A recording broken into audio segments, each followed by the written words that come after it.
Il est l'heure de s'informer sur ce qui fait le chou gras de l'actualité en Afrique et dans le monde. Bonsoir à tous et merci de nous rejoindre pour vous informer.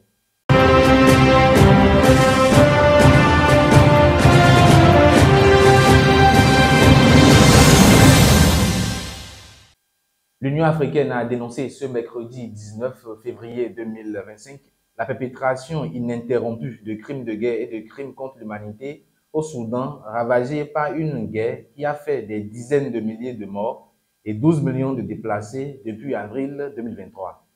L'UA est préoccupée par l'escalade continue du conflit entre les paramilitaires des forces de soutien rapide de Mohamed Hamdan Daglo et l'armée du général Abdel Fattah al-Burhan, et en particulier par la perpétration ininterrompue de crimes de guerre et de crimes contre l'humanité, a écrit l'organisation panafricaine dans un communiqué.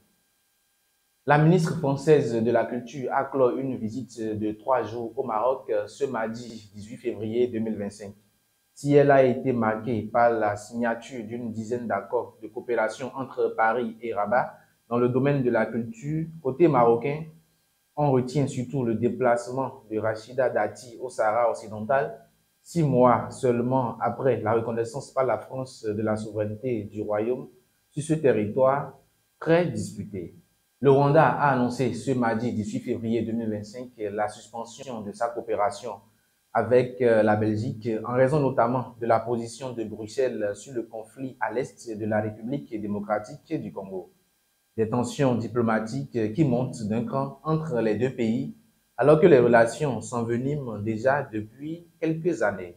Et pour finir, le Hamas est prêt à libérer tous les otages restants de la bande de Gaza lors de la deuxième phase de la trêve entre le mouvement islamiste palestinien et Israël après 15 mois de guerre, a déclaré ce mercredi l'un de ses responsables.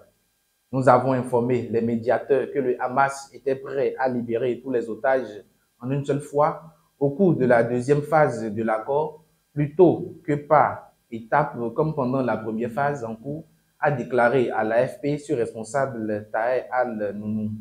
Il n'a pas précisé combien d'otages enlevés lors de l'attaque du Hamas le 7 octobre 2023 en Israël étaient encore retenus dans la bande de Gaza. Au total, 251 personnes avaient été enlevées ce jour-là.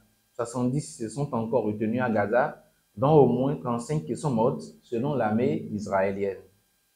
Ce sera tout pour ce condensé de l'actualité. Merci de nous avoir suivis et à très vite.